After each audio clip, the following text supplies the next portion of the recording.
Introduction. Economics deals with an important and significant part of it, which is the future. You plant today to harvest tomorrow. The fruit is not present during planting and germination, but there is a time period that may be long or short between the two, action and result. During this period, unexpected events, either positive or negative, may occur. Thus, economics is the science of dealing with the future. Dealing with the future means dealing with something unknown.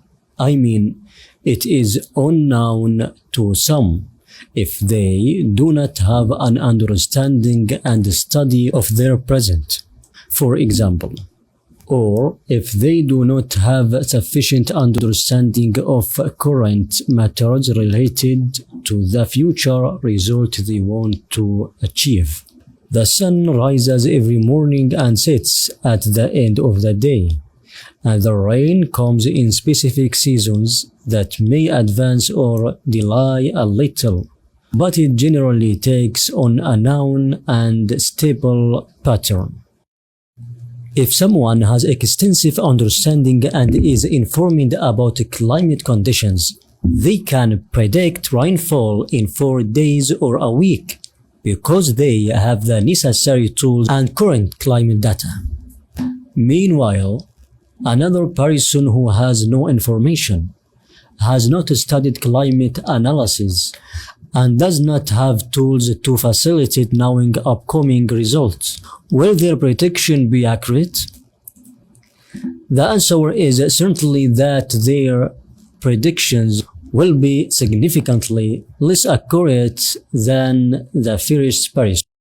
If the first person's predictions are accurate 17% to 90% of the time, the second person's accuracy falls to less than 15% because they predict based on their life experience and feelings about the current weather conditions, which is a percentage sufficient to make their prediction wrong. There is a kind of sequence in events linked to their cases. What happens today is the result of what happened yesterday. The 4 stages of human cognition. When learning a new skill, every person goes through 4 stages of understanding before mastering the task. Let's use learning how to drive a car as an example to make it clearer. Stage 1. Unconscious incompetence. At this stage, you don't know anything about the skill and you are not aware of it. For example, if you've never seen a car before and someone asks you to drive, you wouldn't know what a car is, how it works, or why you need it. You lack knowledge and experience, so you have no feelings about it, no fear, no excitement.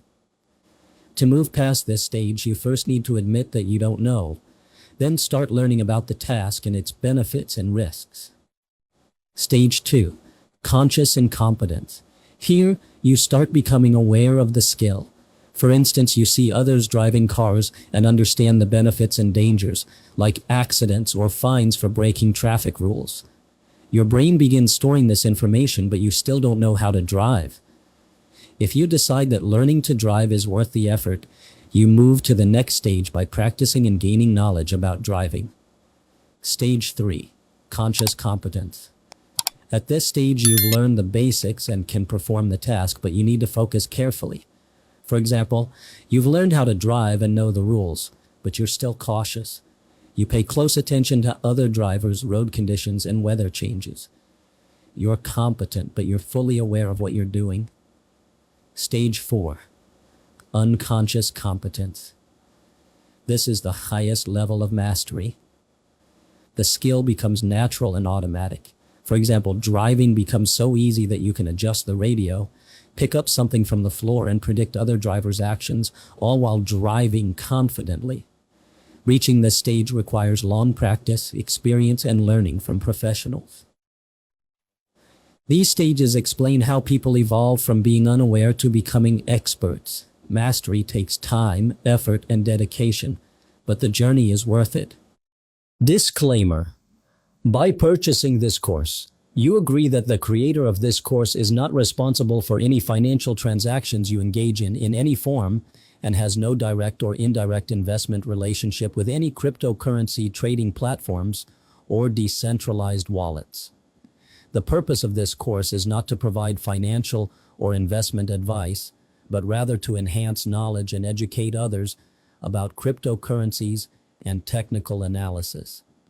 Everything presented within this educational course, created by Ayman Bandar, does not constitute investment advice, whether directly or indirectly, in relation to your financial dealings. Your capital is solely your responsibility. You alone decide when to buy and when to sell. The course creator is not responsible for any profits or losses you may incur. The creator has no financial or investment-related affiliations outside of Udemy. The creator has no connection to any centralized or decentralized platform mentioned or not mentioned in this course, whether directly or indirectly. The course creator does not promise you financial gains or losses, but guarantees that you will understand how blockchain works, its relationship with cryptocurrencies, and acquire knowledge of technical analysis. The creator has no affiliation with any cryptocurrency you invest in or plan to invest in. The course creator is not responsible for the application of technical analysis learned from this course on your investments or cryptocurrency trading, whether you gain or lose money as a result. The creator has no association with any comments made within the platform or any questions related or unrelated to this course. The creator is not responsible for any financial profits or losses due to following any strategy outlined in this course. The objective of the technical analysis and strategies presented in this course is solely to gain knowledge and educate others. What is technical analysis? Technical analysis is the study of the behavior of a group of traders over a past period to predict future trends with certain statistical probabilities using various indicators and technical patterns. In technical analysis, traders rely on the past performance of an asset over a specific period and observe its historical price movements. Since human behavior drives these price movements, and humans are creatures of habit who tend to repeat patterns, technical analysis assumes that past price actions can provide insights into future movements. Price movements occur due to the flow of money through buying and selling. Ultimately, there must be a balance between the traded quantities and the funds involved. As a result, future price movements can be predicted with high probability. Achieving a success rate of over 65% consistently, under various market conditions, is considered sufficient to generate positive returns and long-term portfolio growth for a trader. In the next section, we will delve deeper into technical analysis and price action reading to make well-informed trading decisions. To master the crypto markets, a trader needs the following. Capital. This is the money the trader will use for trading. Knowledge and education, learning technical analysis, risk management, trading strategies, and market psychology is essential.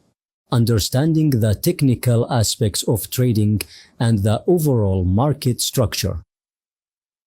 Psychological and mental preparation, training the mind, managing emotions, and adopting constructive behaviors instead of harmful ones.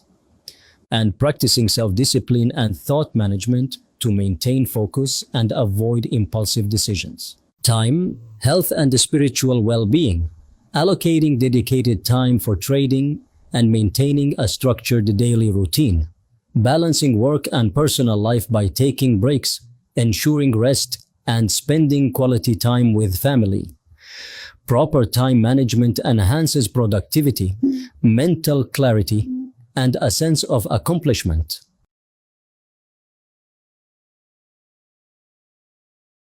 Now, let's learn technical analysis. First, you need to register on the TradingView platform, which is one of the most popular and best platforms. It provides you with tools, technical indicators, and access to various markets, including cryptocurrencies.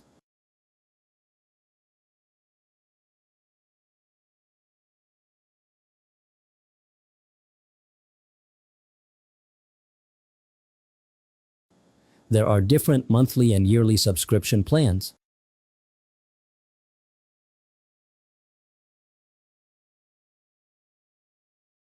After registering, select the Bitcoin to USD pair, and the chart will appear. We don't want to go over every tool, its definition, and how to use it right away. Instead, as we analyze over time, we will gradually learn how to use these tools. Market trends. Before diving into the study and reading of Japanese candlesticks, I want to introduce you to the 3 market trends that you will find in all financial markets.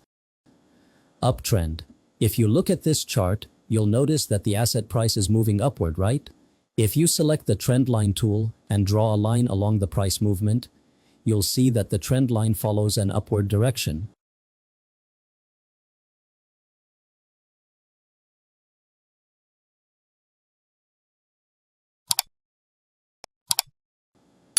Downtrend. Here, the cryptocurrency is moving downward. You can notice that the price is heading downwards, and it becomes more clear if we draw a line in a downward direction. If you draw a trend line along the price movement, you'll see that the trend line forms a downward slope.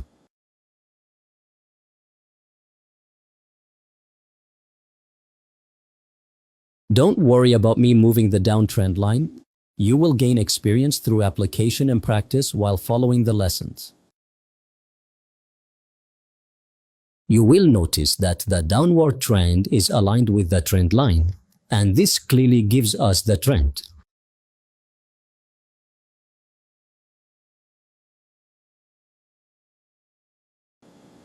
Sideways trend. In a sideways trend, you can't determine whether the direction is upward or downward. You will find that the price fluctuates from top to bottom and does not take a trend towards up or down. You can see that it is horizontal. Instead, the price moves in a horizontal range. If we draw the arrow following the price movement, we will find that the price fluctuates up and down.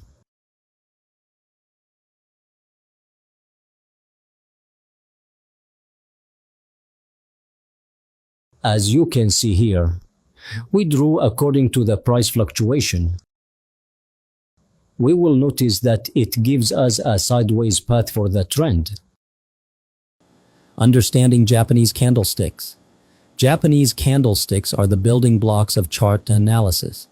They originated in Japan in the 17th century and provide a visual representation of price movements, showing opening price, closing price, highest price reached, lowest price reached.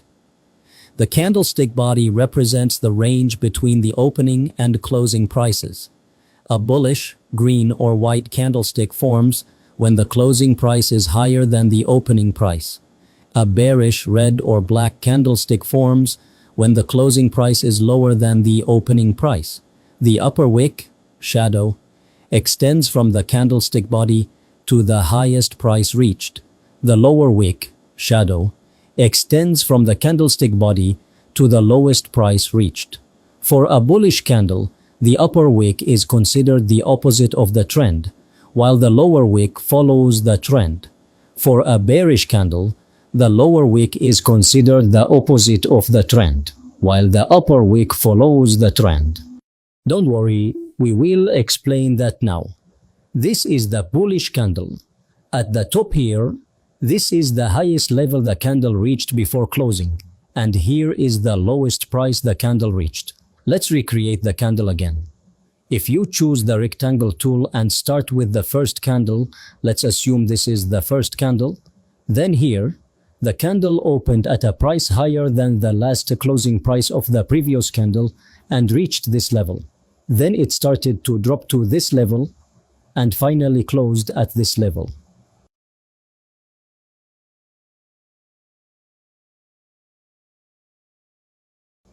Now, let's select the tool to highlight the candle's shadow at the highest and lowest points. Here we can see the highest level the candle reached and the lowest level it reached.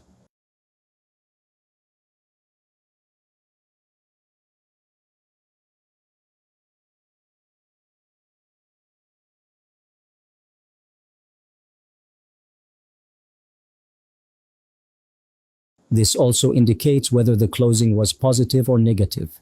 Now let's reconstruct the red candle. If the opening price is lower than the previous candle's closing price, then the candle will be red unless it later closes positively after a certain period. Alright, if the candle opens at a price lower than the last closing price of the previous candle and continues to drop before closing lower, then it is a red candle. Here is the highest level the candle reached, and here is the lowest level the candle reached.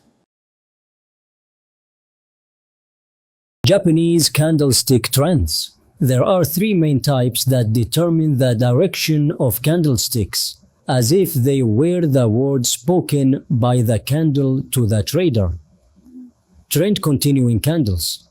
These are candles where the body is larger than the opposite direction wick, or the opposite direction wick is shorter than the trend direction wick, and the candle color aligns with the movement direction.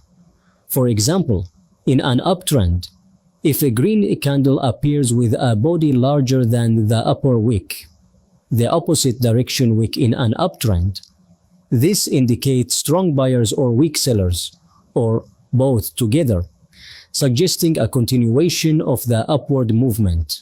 Similarly, if a green candle appears where the upper wick, the opposite direction wick, is shorter than the lower wick, the trend direction wick, this also signifies strong buying pressure or weak selling pressure, or both together, favoring a continuation of the uptrend. Reversal candles.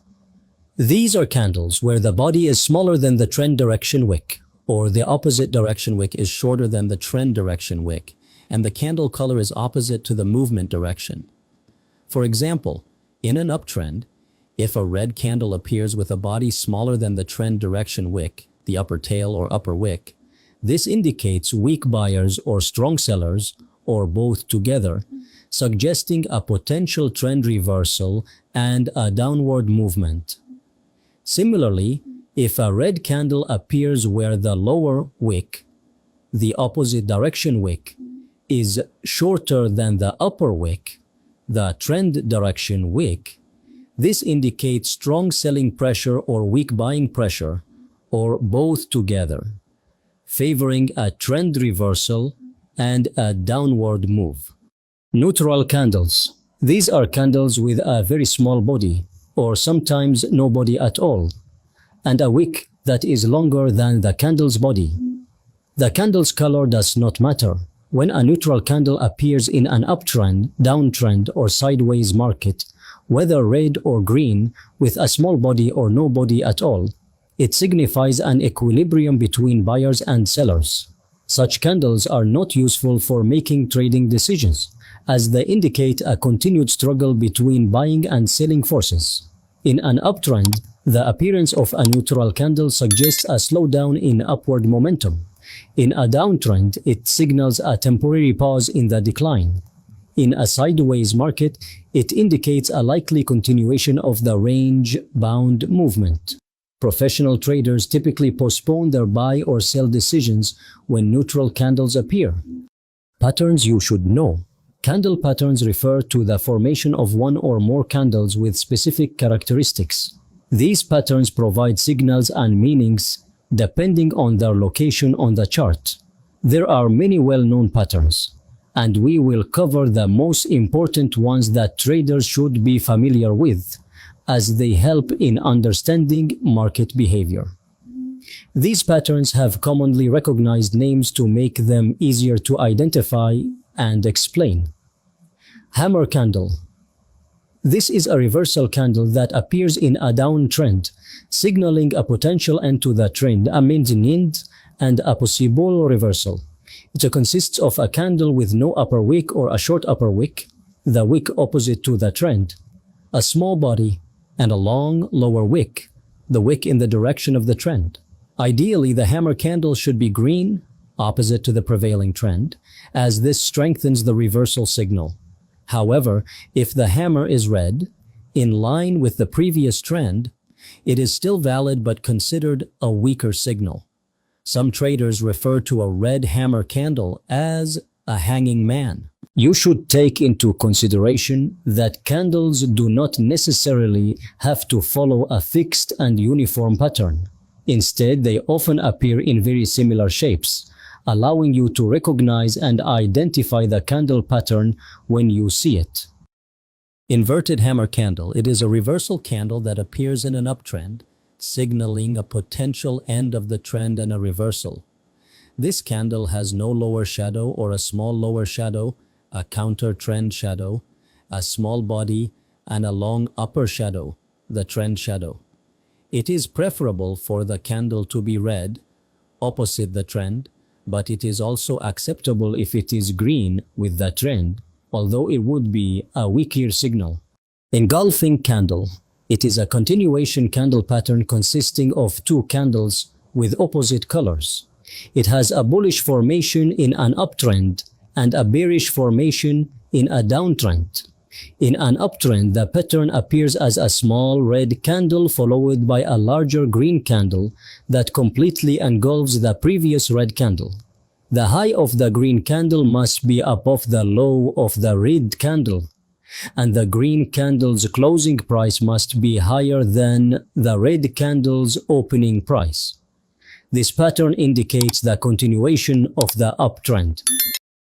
In the case of a downtrend, the pattern appears as a small green candle, followed by a larger red candle that completely engulfs the previous green candle. The low of the red candle must be lower than the low of the green candle, and the red candle's closing price must be lower than the green candle's opening price. This pattern indicates the continuation of the downtrend. The inside candle. Pregnant candle is a trend continuation pattern consisting of two candles of opposite colors. It has a bullish form in an uptrend and a bearish form in a downtrend. In the case of an uptrend, the pattern appears as a large green candle followed by a smaller red candle. The high of the red candle does not exceed the high of the green candle, and its low is higher than the low of the green candle. Additionally, the red candle's closing price must not be lower than the opening price of the green candle. This pattern indicates the continuation of the uptrend. In the case of a downtrend, the pattern appears as a large red candle, followed by a smaller green candle. The low of the green candle is higher than the low of the red candle, and its high does not exceed the high of the red candle. Additionally, the green candle's closing price must not be higher than the opening price of the red candle. This pattern indicates the continuation of the downtrend.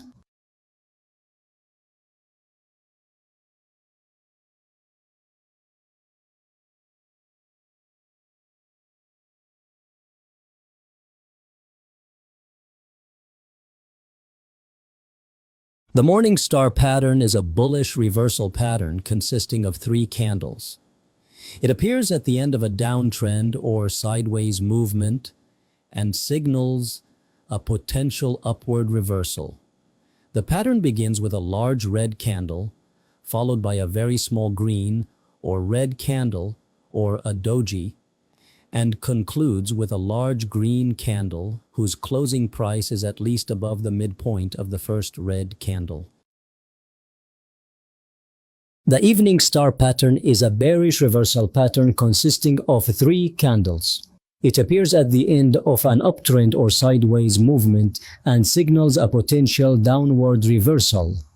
The pattern begins with a large green candle, followed by a very small green or red candle, or a doji, and concludes with a large red candle whose closing price does not exceed the midpoint of the first green candle.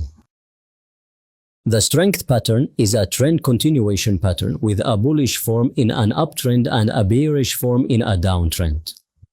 In an uptrend, this pattern consists of 3 to 5 consecutive green candles followed by a weak red candle, which is smaller than the last green candle and does not close at the lowest price. This pattern indicates the continuation of the upward trend. In a downtrend, The pattern consists of 3 to 5 consecutive red candles followed by a weak green candle, which is smaller than the last red candle and does not close at the highest price. This pattern indicates the continuation of the downward trend. The market error pattern is a reversal pattern that has a bullish form in a downtrend or sideways movement, and a bearish form in an uptrend or sideways movement.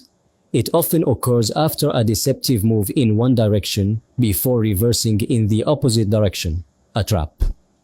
In an uptrend, the pattern consists of a single strong and large red candle, indicating a rush and acceleration in selling from high levels. This candle is larger than the last green candle, or even 2 or more preceding green candles. The pattern suggests that the market is correcting a pricing error and signals the beginning of a correction.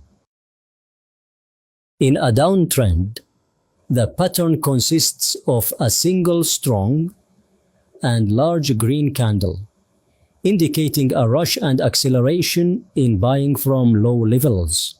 This candle is larger than the last red candle or even 2 or more preceding red candles.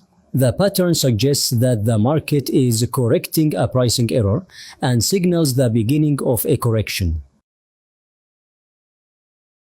The ideal price movement cycle. What is price movement and why does it matter?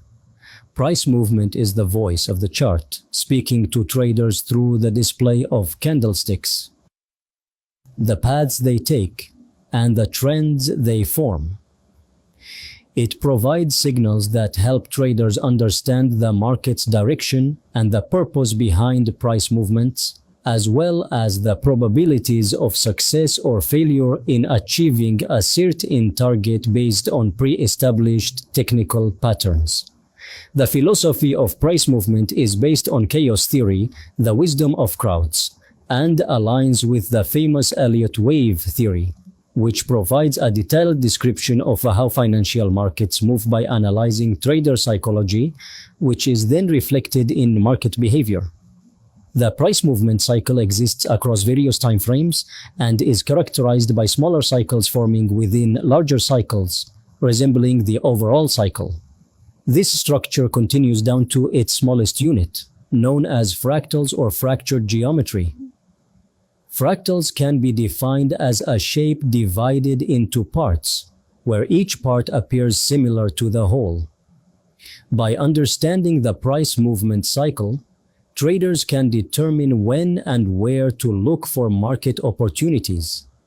It eliminates the need for excessive indicators on charts and allows for the application of price action trading strategies in any market with sufficient trading volume, high liquidity, and reasonable price fluctuations. Additionally, it can be applied across different time frames. Elements of the price movement cycle. Just like the circulation of blood in the human body or the water cycle in nature, the price movement cycle consists of the following elements. Channel. A channel represents a defined trend, either upward or downward, that maintains a noticeable balance. Break. A break occurs when there is a disruption in the balance of the channel in the opposite direction of the trend. In an upward channel, a break happens when the price drops excessively, disturbing the channel's balance. In a downward channel, a break occurs when the price rises excessively, disrupting the balance. First wave. The first wave is the movement that aims to test the highest or lowest price reached by the broken channel in the same direction. In an upward channel, the first wave is completed when it touches or surpasses the highest price achieved by the channel. In a downward channel, the first wave occurs when it touches or drops below the lowest price achieved by the channel.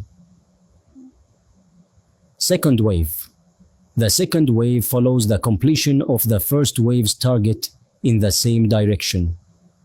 After the first wave achieves its goal, a corrective movement occurs, followed by the second wave, which aims to execute a movement equal to or greater than the length of the first wave in the same direction.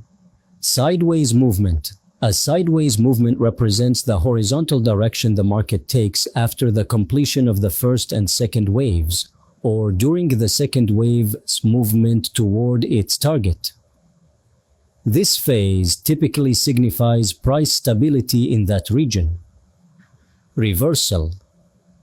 After the sideways movement, a price reversal occurs in the opposite direction of the initial price movement.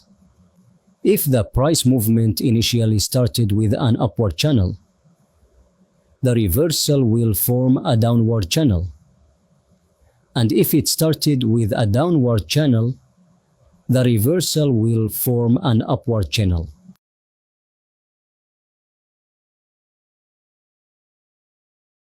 All right. Now I want you to understand the concept of the perfect price movement. Here, you can see the Bitcoin chart in front of you. Note, the ideal price movement cycle consists of three main parts, right? 1. The uptrend channel, which includes 2 breakouts and 2 waves. 2. The sideways phase, where the market stabilizes before the next move. 3. The downtrend channel, also with 2 breakouts and 2 waves. Let's analyze this further. You might be wondering why I call it the perfect price movement instead of the perfect price cycle, right? As we analyze, this will become clear to you.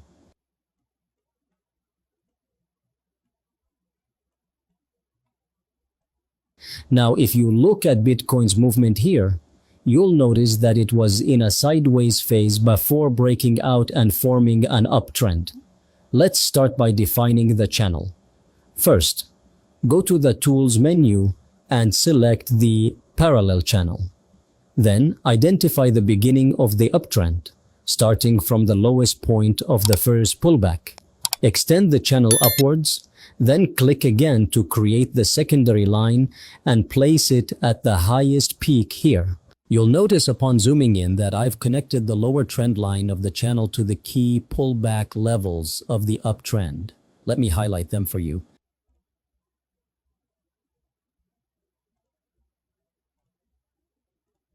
Do you see these 2 circles? These mark the pullback levels where the lower trend line should pass through and align with them to ensure the channel is drawn correctly. Now look at the other pullback levels. They are respecting the lower boundary of the channel. Look, I did not draw the channel randomly. I need to identify the pullback levels. I need to remove the circles.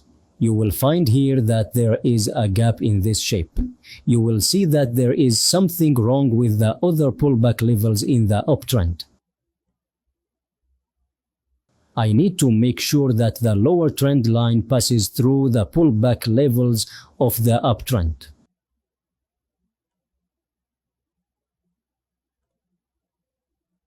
Oops, I accidentally deleted the channel. I will delete this circle as well.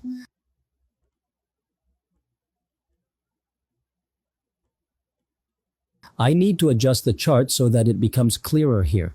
You can adjust it from the side and the bottom. Now look at this upward movement.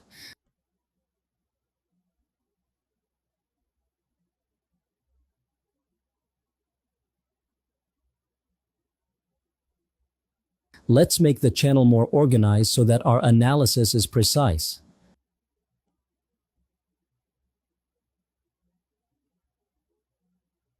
Now, look at this first breakout. Since it did not respect the lower trend line, the price dropped by $5,000. Then, look at the candle body. The part of the red bearish candle outside the channel is larger than the part inside the channel, isn't it? Look, after the first breakout occurred, the first wave was confirmed. I will mark it for you. Let's select this tool. Now I will identify the first wave.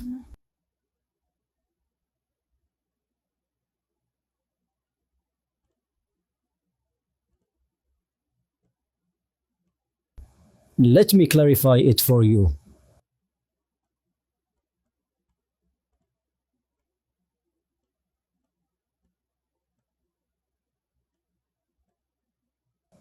Do you see it? This is the first wave after the first breakout of the channel. Now, just by looking, you can identify the second breakout and the second wave. Right, let's mark it using the same tool.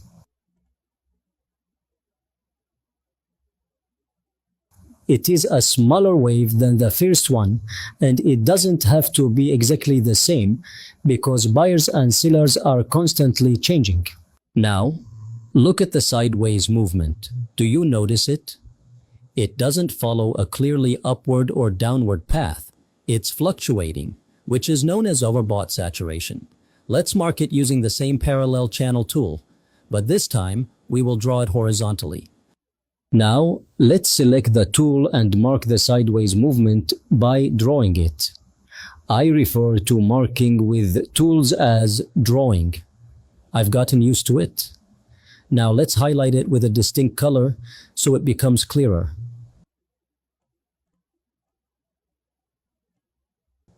Do you see this fluctuation? It represents an overbought saturation after achieving the ideal price movement for the upward trend. Do you see the low points? They align with the same level as the second break after the first wave. This gives you an idea that past price action is important for future analysis and technical study, and that price movements tend to closely resemble previous patterns. Now, you might be wondering why I called it the ideal price movement instead of the ideal price cycle.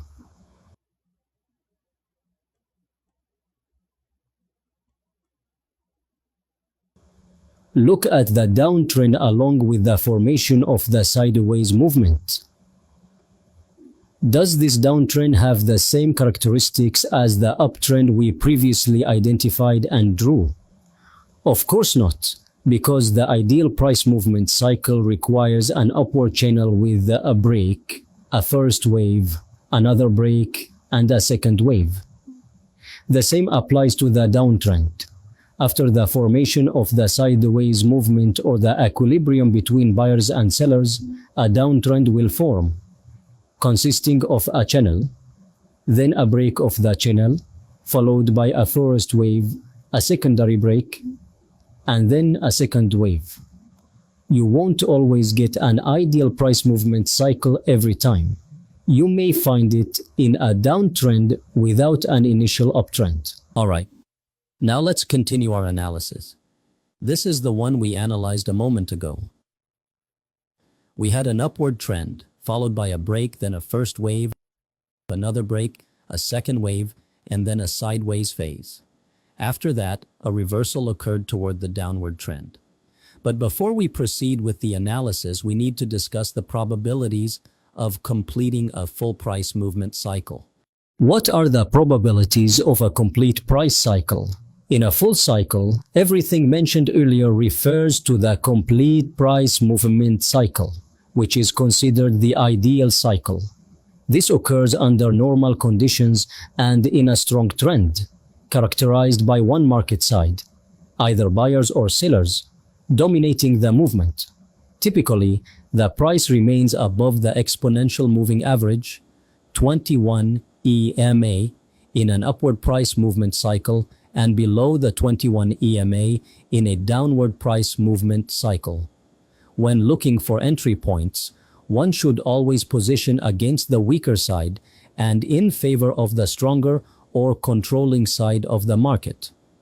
The only exception is during the final reversal stage, where entries are made upon recognizing the failure of the dominant side to sustain the price movement. We will study moving averages in detail, covering their setup and strategic applications. What about an extended cycle? An extended cycle occurs when the reversal stage does not happen. Instead of reversing in the opposite direction, the primary trend continues with a new channel in the same direction, meaning the trend extends, forming a larger price cycle with a larger ascending channel that awaits a break, followed by a first wave, a second wave, a sideways phase, and then the reversal. Extended cycles occur when the trend is extremely strong, clearly dominated by one side of the market, with the absence of any resistance from the opposing side. In a bullish extended cycle, the price generally remains above the 21 MA, while in a bearish extended cycle, it stays below the 21 MA. Similar to a complete cycle, trade entries should always follow the stronger side and move against the weaker side. What is an incomplete cycle? An incomplete cycle is one that fails to complete one of its components. This happens when the price reverses at an unexpected stage, canceling the next phase. A cycle may be incomplete due to the absence of the second wave or the sideways phase. Incomplete cycles often occur in weak trends, where no dominant force controls price movement. Buyers may take control for a while, only for sellers to regain dominance before buyers step in again. A key indicator of an incomplete cycle is when the 21 EMA is nearly flat, with prices fluctuating both above and below it, forming an overall wide sideways range.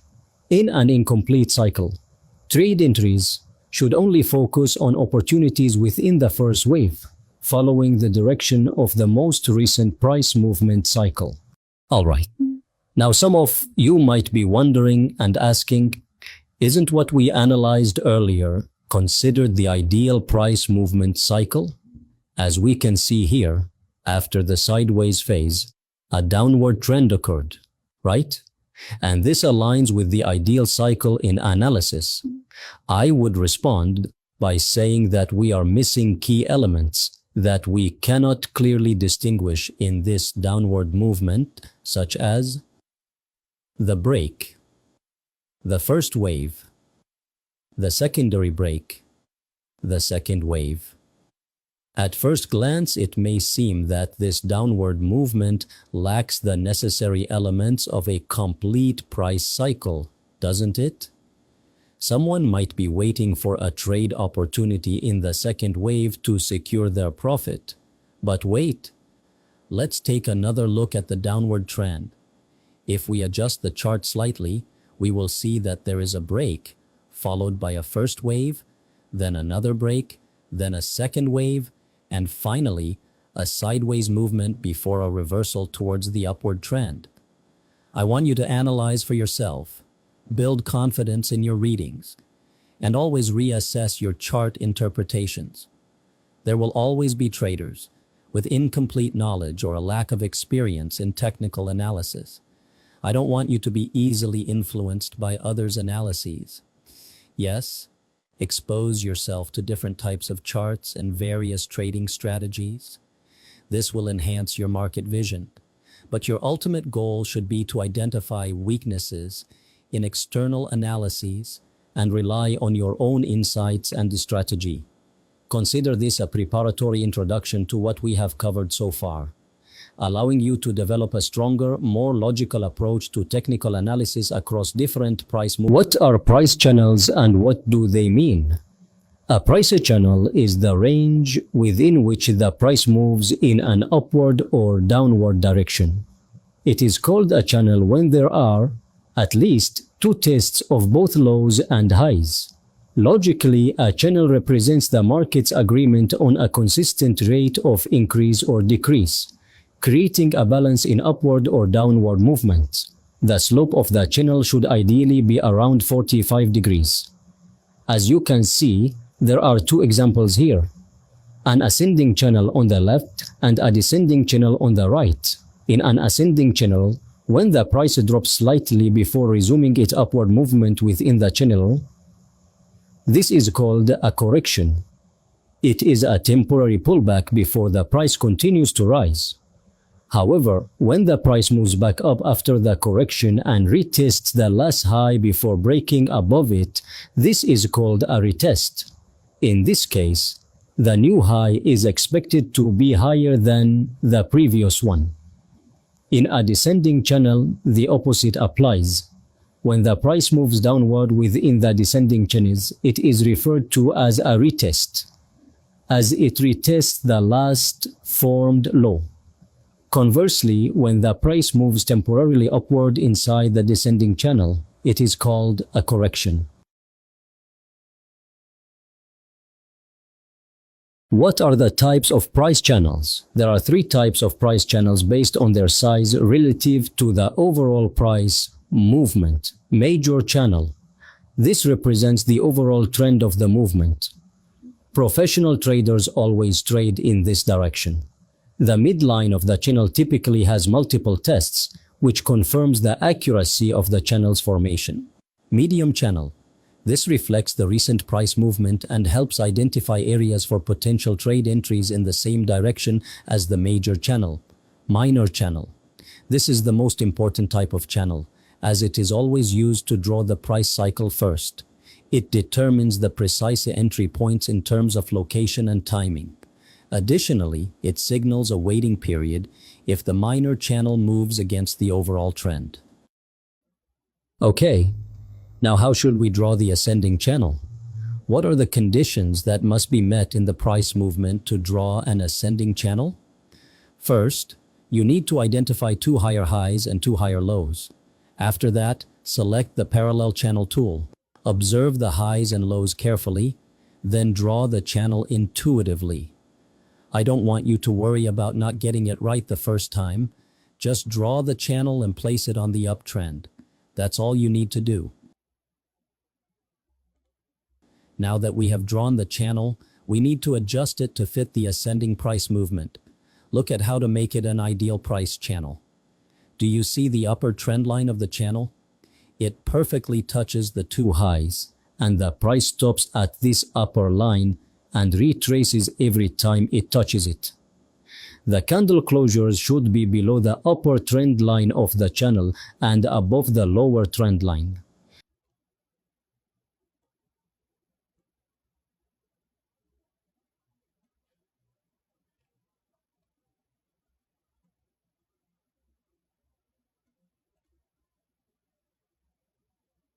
Don't worry if the lows do not touch the lower trend line.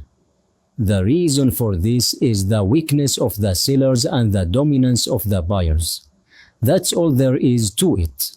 However, you might also find the opposite, where the lows do touch the lower trend line and retrace each time they reach it. Just make sure that the highs and lows respect the trend lines. Alright, let's move on to another channel. Do you see this one? And this one? And this one? These are the corrections, which are temporary price declines. And these price increases after each correction are retests of the previous high. But how does this happen? To understand, I want you to go to the tools and select the rectangle.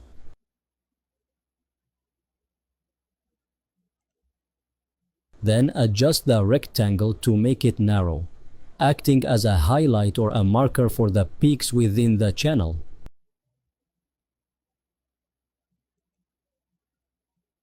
Now, after doing that, look at the price movement after the correction. You'll notice that it breaks through the marked area or rectangle to form a higher high. Observe the strength of the candlestick. The body is large, resembling an engulfing candle, which indicates strong buying pressure. Do you see the second low that formed after the correction? It is at the same level as the first high or very close to it, which signals a good buying opportunity. You can remove the path for projections after the analysis. Now let's copy the rectangle. Press Ctrl+V to paste it and place it on another high.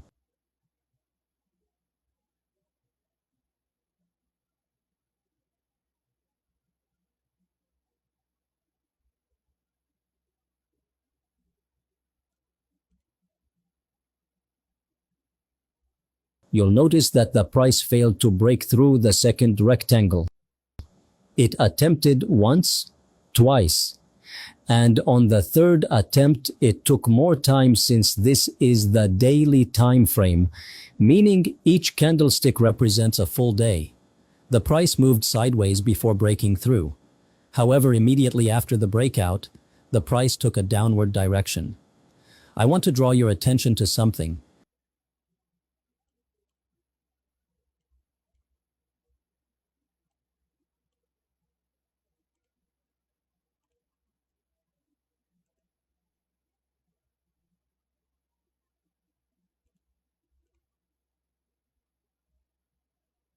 Do you see that small peak? It is at the same level as this low. A technical analyst must be highly observant when reading the charts. Now, let's delete the rectangles.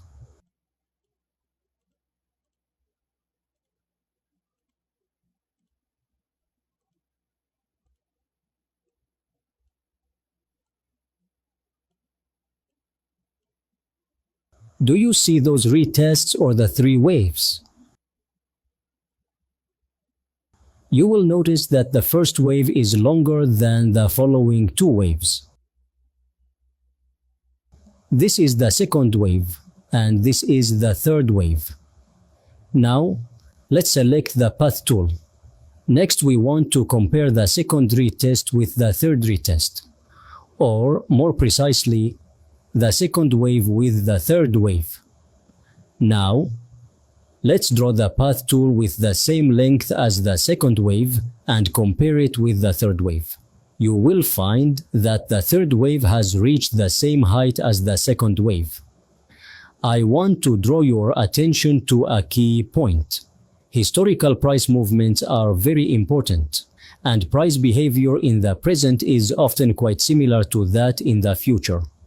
All right, let's select the tilted rectangle tool and place it on the first correction.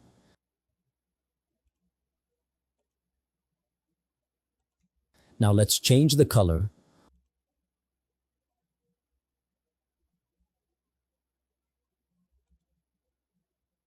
or choose a distinct color that you like. After that, we will copy and paste it to compare it with the second correction.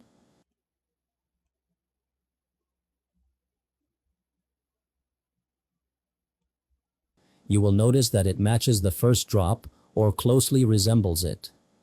You should remember a key rule. Prices do not always repeat with 100% accuracy in the future, but they typically show a similarity ranging between 75% and 95%. Now, let's copy the third one and place it on the third wave for comparison. You will find that it matches perfectly, doesn't it? All right, now let's assume you have two peaks and a trough, and you have a clear trend, which is an upward channel. As you can see, there is a peak, a trough, a second peak, and a trough about to form. How can you predict the upcoming price movement?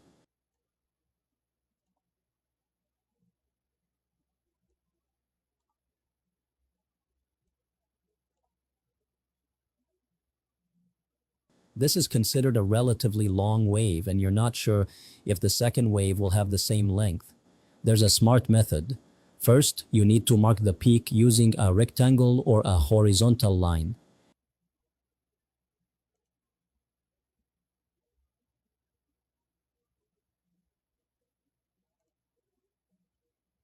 Ensure that the first trough is at the same level as the peak. After that, we will identify the buying zone after confirming the formation of the trough or the completion of the correction before the retest.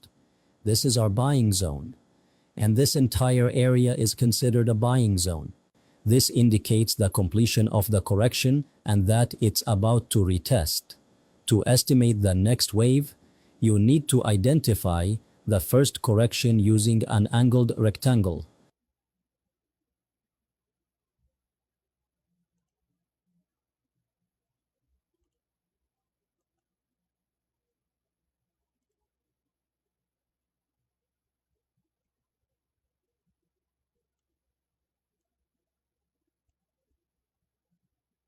After marking it perfectly, copy it and move it to the prediction area.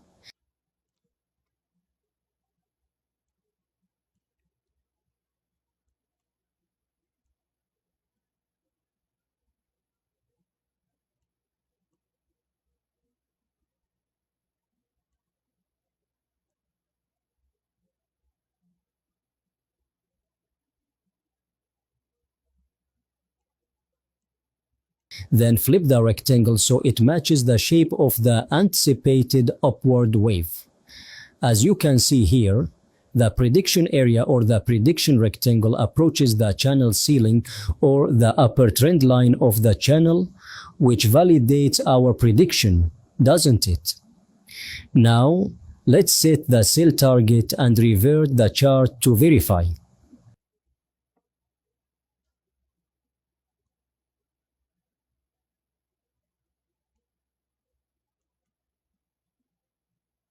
As you can see, our prediction was successful in a logical way, and price movements tend to resemble their future behavior. I will share a secret for successfully trading channels. Do you see the three waves? After identifying three waves, expect with high probability that a reversal phase toward a downward movement is about to occur. Look at this drop. It aligns with the level of the first trough. Here's the easy method. Take the path tool and count from the first trough. Observe the first impulse.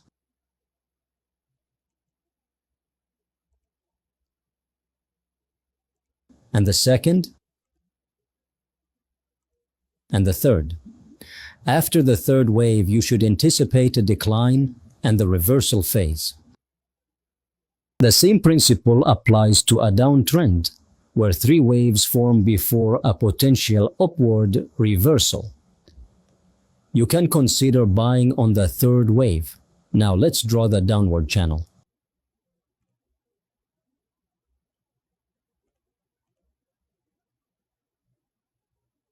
Look at this.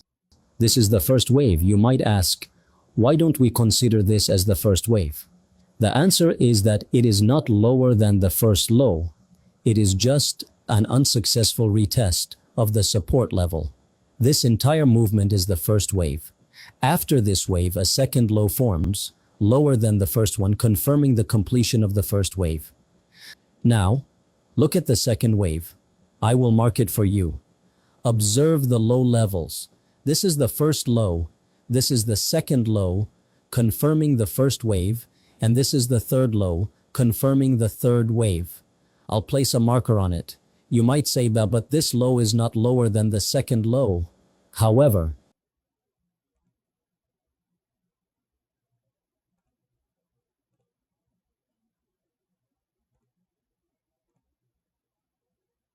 if you check the candle closures, you'll notice it is indeed lower.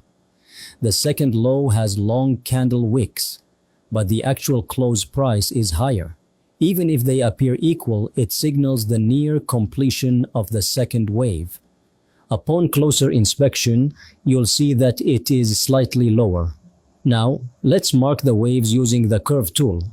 This is the first wave. Press Ctrl+C to copy the curve, then Ctrl+V to paste it. This is the second wave, which took approximately the same duration as the first wave. And here is the third wave. Now observe. After the completion of the three waves, the price started moving upward. Alright, let's take another example in the downtrend. As you can see, there is a somewhat sideways movement. If you were precise and drew an ascending trend line, you would notice that the lows are rising. However, we will focus on the downtrend. We will take the curve tool and identify the three waves.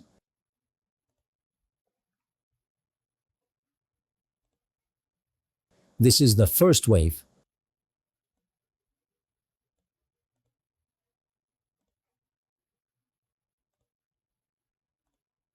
This is the second wave.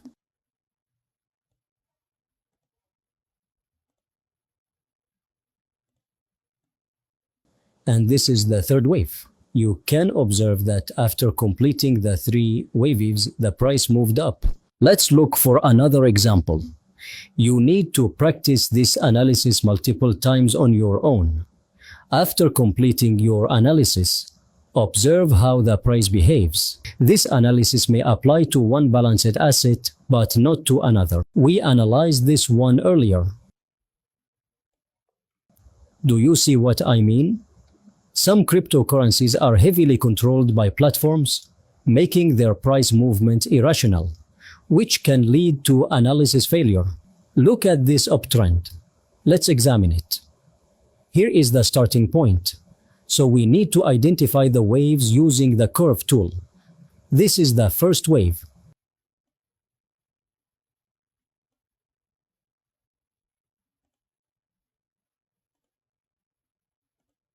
This is the second wave.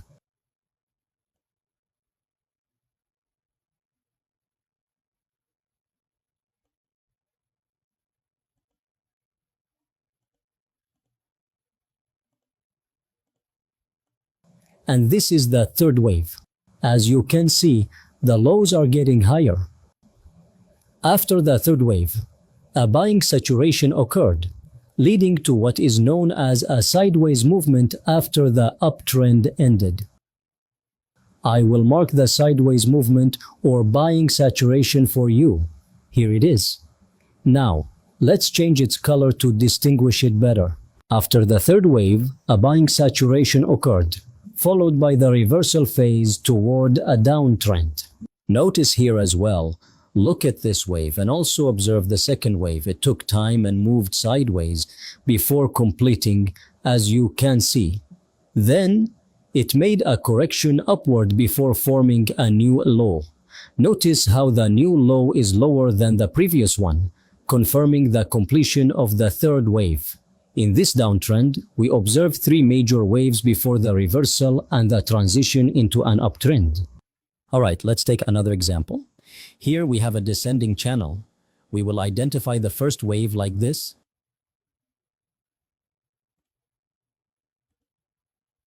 Then the second wave like this as well.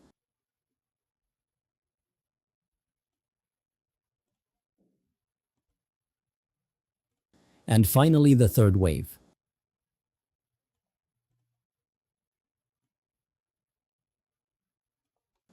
At first glance, you might think that the low of the third wave is equal to or lower than the low of the second wave, but let me highlight it for you with a horizontal line. You will see that they are not equal because the price is in a downtrend within a descending channel. Now, let's switch the currency to Ethereum. We'll type Ethereum to USD and the results will appear. We'll select the Binance option. Now we have Ethereum's price as of today's date, February 11th, 2025, when this tutorial video is being recorded. Alright, as expected, we have a downtrend and we will identify the three waves, but that's not all. We also want to determine the correction zones and retests. First, we identify the first wave, then copy and paste it over the next wave's position. As you can see, the second wave is identical to the first wave and the third wave follows the same pattern.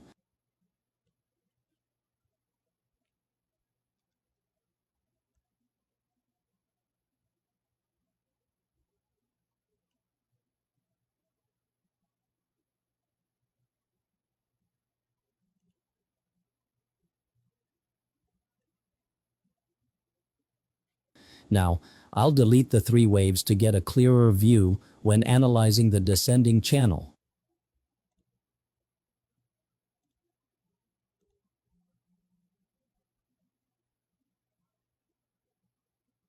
I'll draw the descending channel perfectly.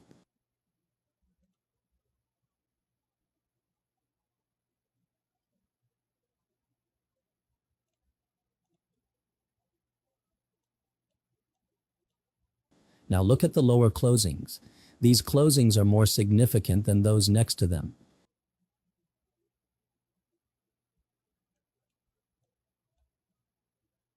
Do you see this big red candle closing below? This is called a false close or false breakout. A false breakout means that some candles closed outside the lower trend line, but part of their bodies remain inside the channel. So you must be cautious. For a valid breakout, at least 3 candles should close outside the channel, followed by a correction to confirm the breakout. Now, look at the upper descending trend line. Whenever prices approach it, selling orders are triggered either near it or upon touching it. Let's adjust the channel a bit. Now I've confirmed that it doesn't touch the candle wicks. Look at the selling pressure at the top.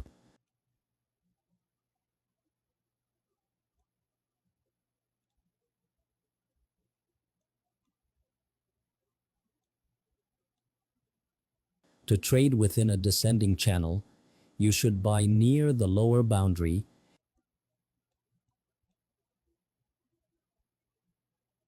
and sell at higher levels. Now we want to identify key zones, support and resistance levels, corrections and retests, which apply to both uptrends and downtrends. Do you see this zone? We'll mark it with a rectangle and then extend it narrowly to the other peak in the downtrend. You'll notice that prices fluctuate around this rectangle. Now, look at this breakout. It led to a rally toward the upper boundary of the descending channel. Also, take a look here. The price attempted to break through once or twice and failed. Then tried a third and fourth time, but failed again before dropping. This low level is also crucial. Do you see the first bottom at the beginning of the downtrend? It aligns with the descending peaks within the channel. Let's mark this area for clarity in our analysis. Now observe the first wave correction. It hit the level aligned with the first bottom, explaining why prices do not perfectly touch the channel's upper boundary. Next, let's mark a third rectangle at the lower zones. You'll notice that prices bounce upward when touching this level. However, if this level is broken, the decline will be sharp, leading to a drop toward the lower trend line of the descending channel. See this long wick of the bearish candle? This level acted as strong support, but after breaking it, it turned into resistance. Now, what do we expect next? What are the bullish targets, and how do we determine them? To understand this, take a look at the levels we've identified. These zones form price targets after completing the 3 downward waves, because price movements repeat themselves. Now, let's define our targets. But before that, let me remind you of the wave structure. 1, 2, 3, 4. In the fifth wave, the movement typically completes. I expect a small consolidation phase before the price surges upward, gradually reaching the descending peaks.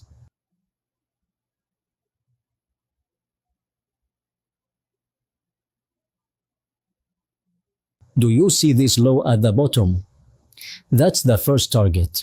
Once reached, we can expect a slight correction before resuming the uptrend to the second target, which aligns with the previous peaks and price consolidation near our rectangle.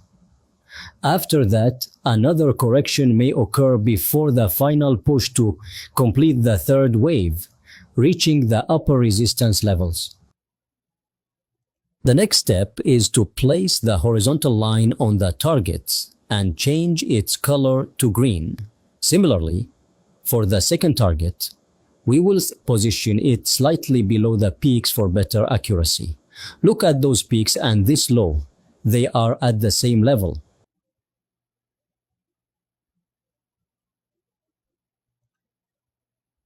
After that, we set the third buy target, followed by the fourth buy target.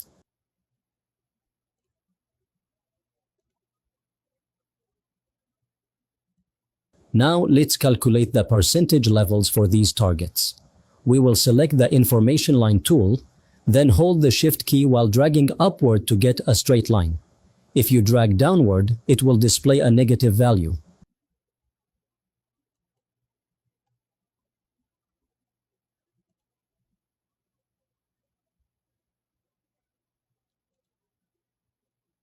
As you can see, the profit percentage is 12%.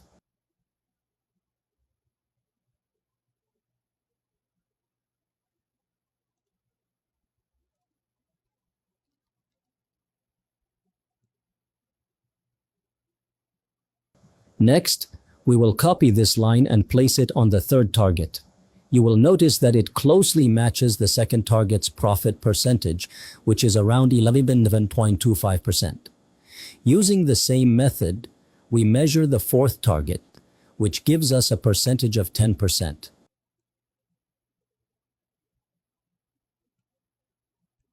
So, the second target is 12%, the third target is 11%, and the fourth target is 10%. In this way, we can set targets logically. You can also use the Fibonacci retracement tool to determine targets, and you will often find that they closely align with the targets we have set.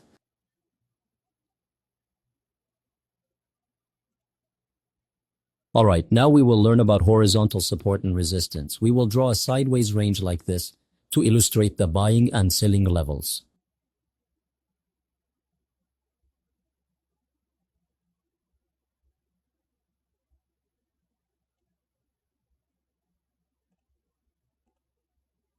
First, we draw a horizontal line at the top of the range, which highlights the selling levels.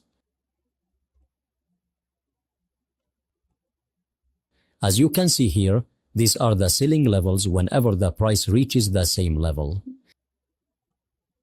This is what we call resistance.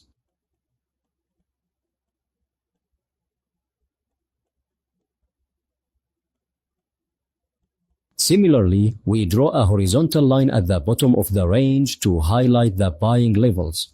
These are the buying levels that indicate price rebounds to the upside, as you can see here, here, and here. This is what we call the support level.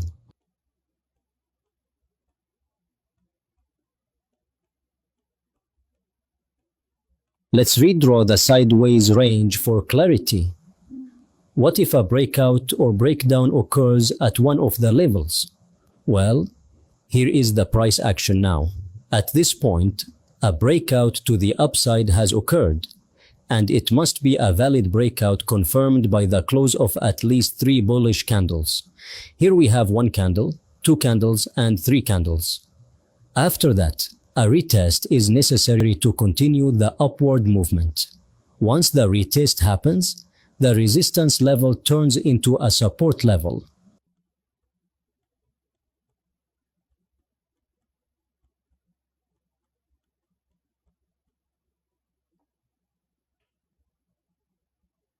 Similarly, for a breakdown below the support level, if a breakdown occurs with at least 3 bearish candles or 3 red candles closing below the support, a retest is necessary to confirm the downward movement.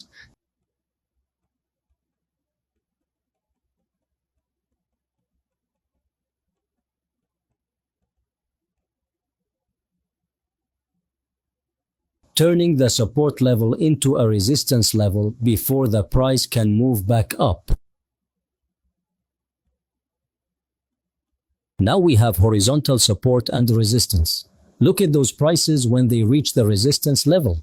They start to drop, forming a strong selling level.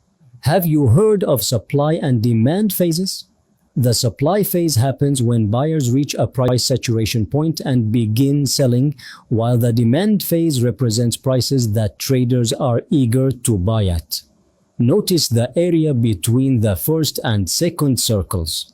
This entire zone represents a selling area or supply zone where prices are offered for sale. Look at the prices here between the first and second circles. When compared to prices near the resistance level, you'll see strong selling pressure. The first circle aligns with a strong selling area, as does the second circle. The area between the first and second circles represents the selling phase by traders. Similarly, at the support level, prices tend to rise when buyers step in as the price approaches or touches the support zone, pushing the price up towards the resistance area, and so on. It is important to understand that there is no exact and fixed level for price reversal between support and resistance. That is why traders often apply another filter using the rectangle tool to illustrate their buy or sell orders, placed at support or resistance, like what I am doing now. For example, placing a green rectangle highlights the buy orders placed at the support zone.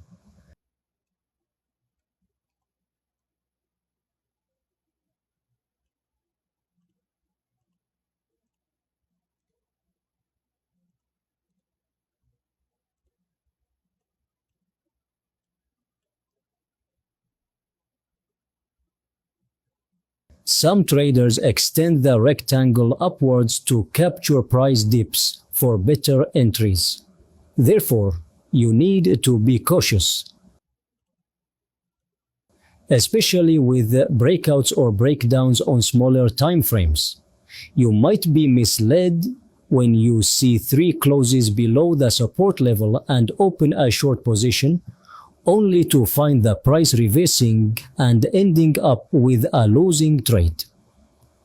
Since we are analyzing a large sideways range, you must pay attention and select the appropriate time frame for the range's duration. For example, this range is suitable for the daily time frame, where each candlestick represents one full day. When you see at least 3 bearish closes followed by a retest of the support that turned into resistance, it signals that the price is preparing for a downward move. Now we have support and resistance levels within a trend. This is an ascending channel, and we will now identify the support and resistance phases.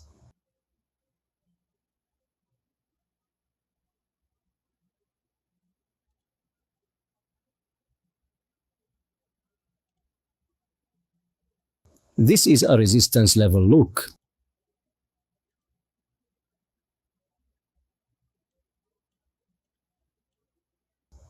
After the breakout, the same area turned into a support level. After that, the price reached the top of the channel or the upper trend line of the ascending channel, where it formed a resistance level. Look here, it performed a retest, and then continued upwards with the trend. This is now a support level. It attempted to break through once and twice, and on the third attempt it succeeded. This is the top of the channel which acts as resistance. Now, let's mark the resistance area with a rectangle.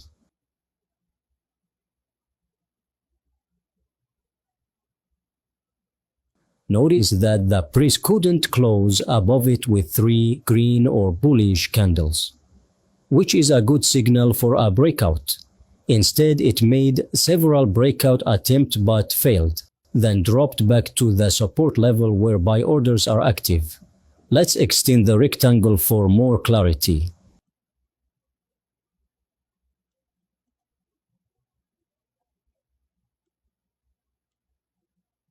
If we take this arrow, we will see that it repeated the same price movement. It's remarkably similar. After the breakout, it surged vertically, which can be confusing for professional traders. Now, the resistance area has turned into support, and this level has also shifted from support to resistance.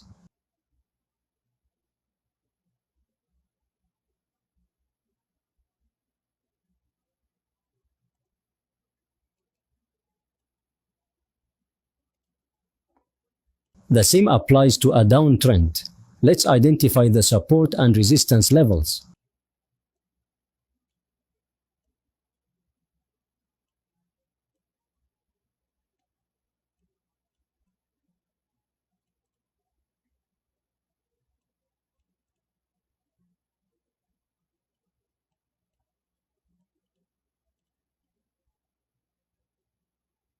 This is a price resistance phase at the top of the channel or the upper trend line of the descending channel.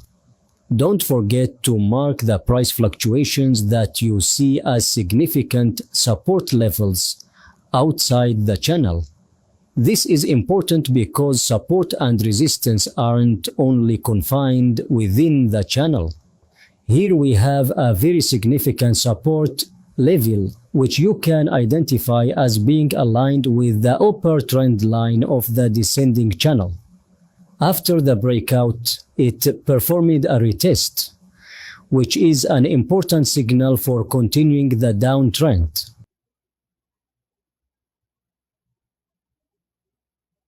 Now let's mark the next resistance level that the price must break to reverse into an uptrend. Look now.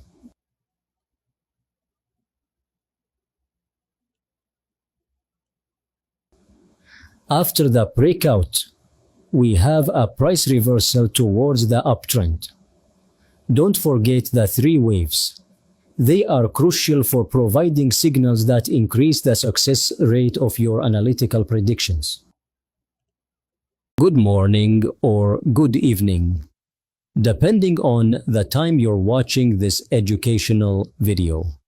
Here, we have an upward trend line that we have drawn along the direction of the trend. Look at the closures here, and here, and here, as well as the fourth point. At the fifth point,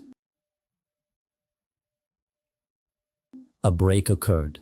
After this break, there was a strong signal for a downtrend. A retest followed, and then, just like in this example, the price moved downward. Why did this happen? Because the more price action respects the trend line, that is, the more it touches it rather than just approaching it, when the price actually touches the line and bounces off, it indicates the strength of the trend line. Are there any conditions for a valid trend line? The answer is yes. A proper trend line should have at least 4 to 5 lows touching the line and bouncing off it. There may be one false breakout, which does not invalidate the trend line. However, if there are more than 2 false breakouts and the trend line is not being respected, you need to be cautious and pay close attention. There are other signals to confirm the downtrend, such as the support levels that need to be broken. We will draw a support level here, and we will notice that we have received 2 signals, the break of the upward trend line and the break of the support level.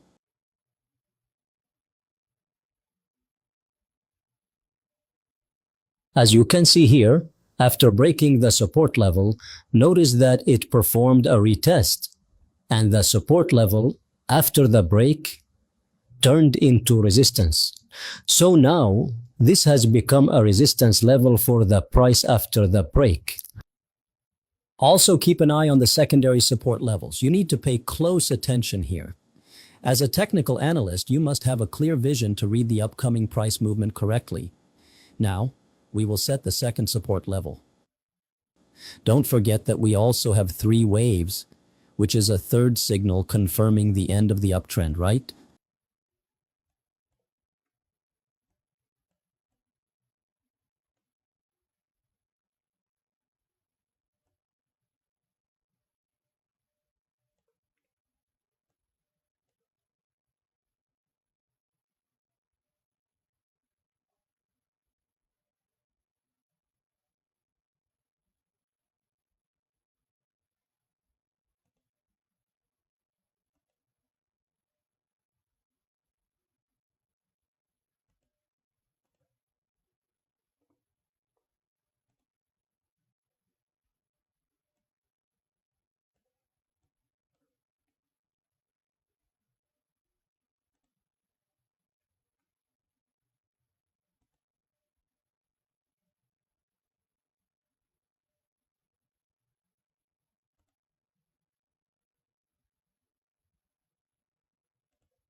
Now let's identify the 3 waves. This is the first wave.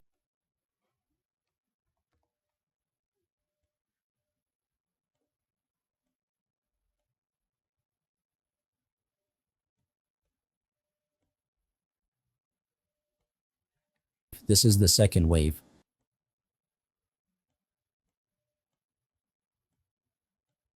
And this is the third wave.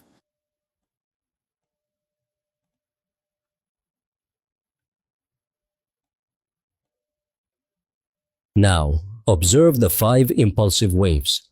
These are called Elliott impulse waves. 1, 2, 3, 4, 5. After the 5 impulsive waves, the market begins to correct through 3 corrective waves, A, B, C, according to Elliott's theory. Now, we have another example of a trend line in a downtrend. We will now place important circular markers. This is the first circle,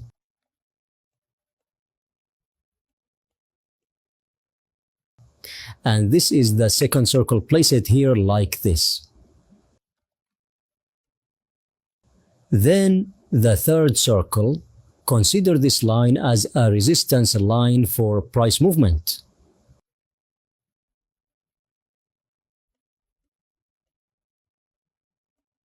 Finally, the fourth circle. Now look, the price tested this line multiple times before finally breaking above it. After the breakout, a small retest occurred. As you can see, a small red candle indicates a minor retest, followed by green candles with long wicks before the price surged upward. It's a strong trend line, isn't it? The price couldn't break through it easily.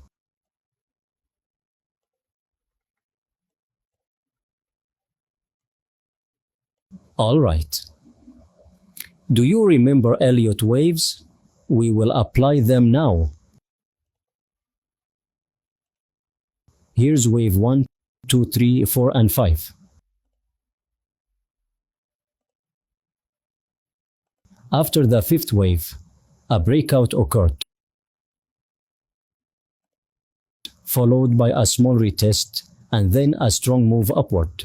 Another confirmation signal is the 3-wave pattern, right? Let's identify wave 1, wave 2, and wave 3.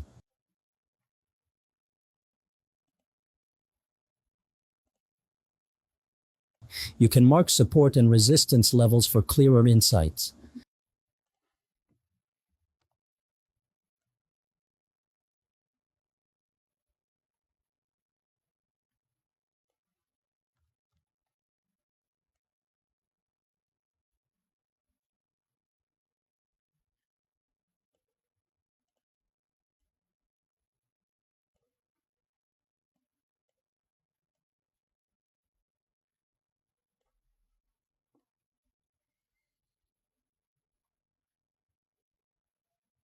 Don't forget to set your targets, just as we learned in a previous lesson.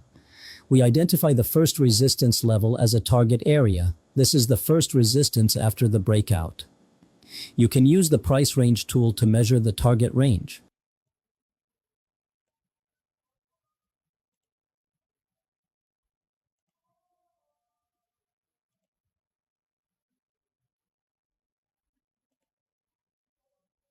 If the first target is reached, we start identifying the second target by slightly raising the horizontal line here.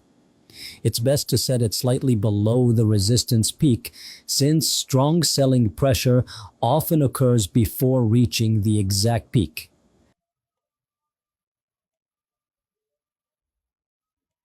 Then, we adjust the price range tool and set the remaining targets accordingly.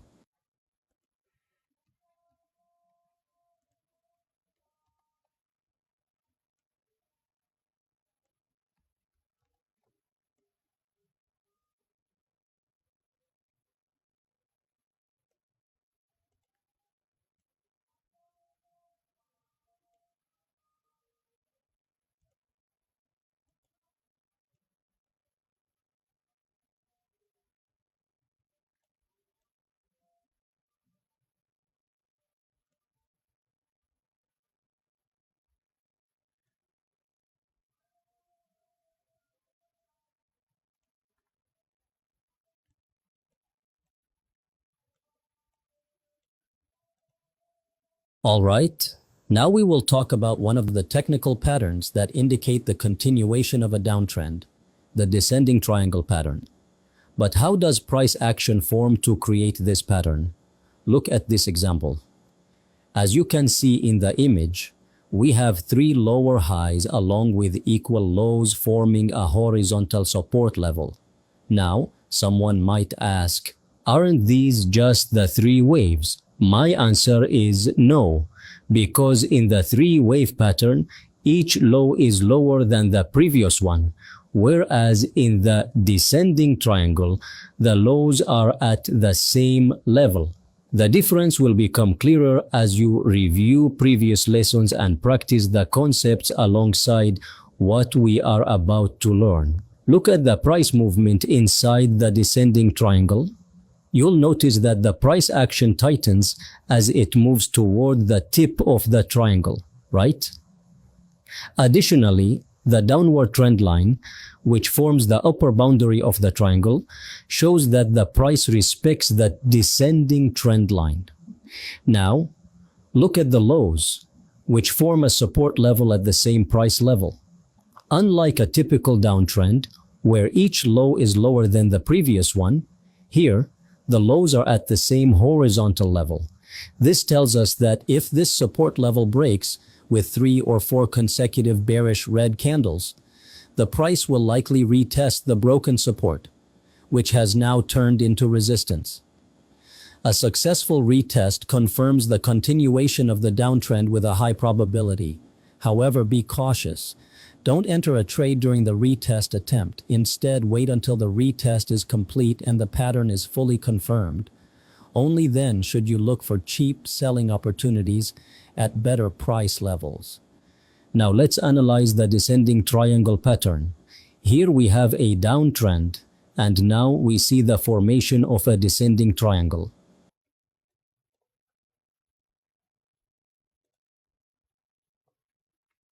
Using this tool, I will draw and outline the pattern. This is the descending trend line, and here is the support level, where the lows are forming at the same price level.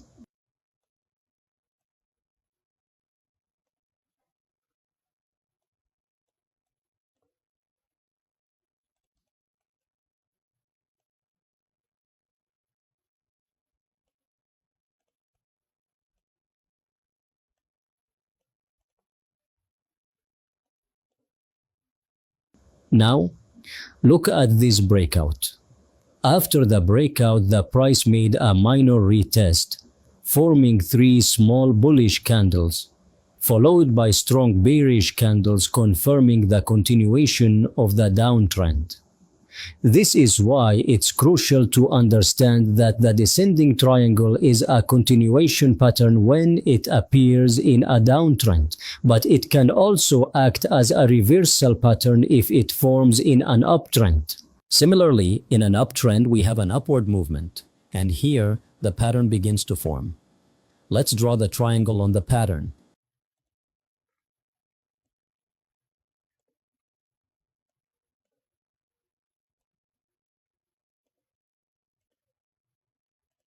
This is the descending trend line,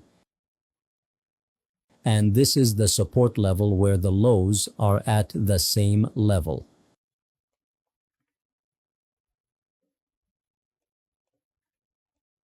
Next, we will identify additional secondary support levels outside the triangle. As we learned with support and resistance in channels, it is also important to mark these levels outside the patterns.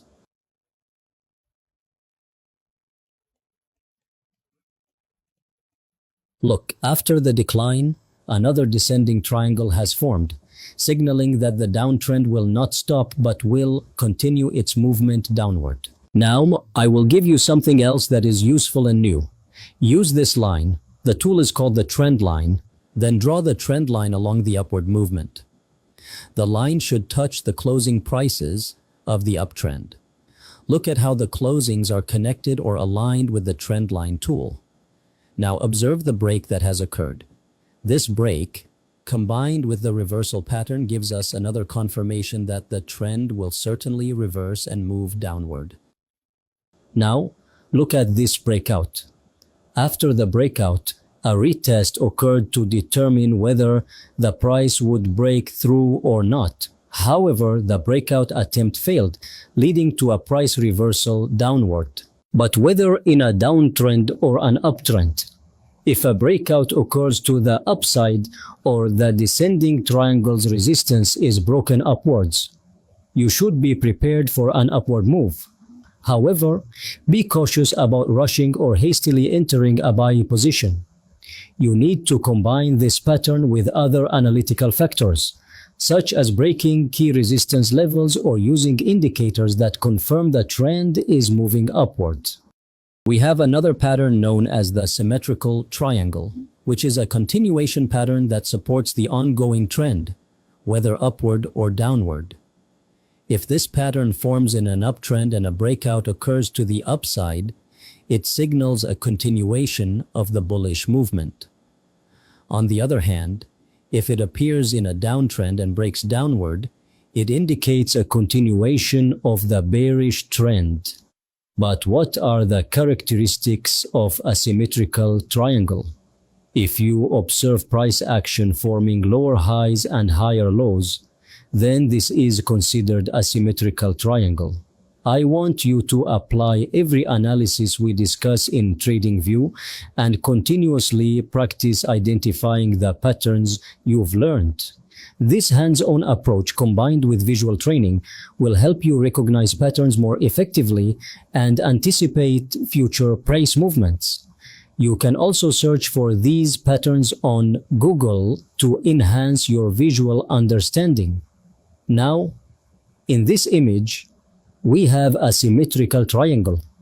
Look at the lows.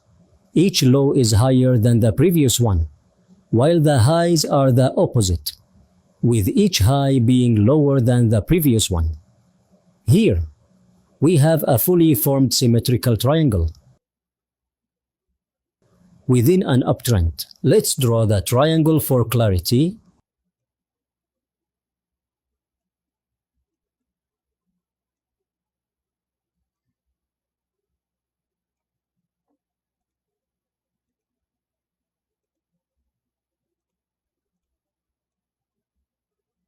As you can see, lower highs and higher lows are forming. A breakout occurred here to the upside, and the price continued its upward movement.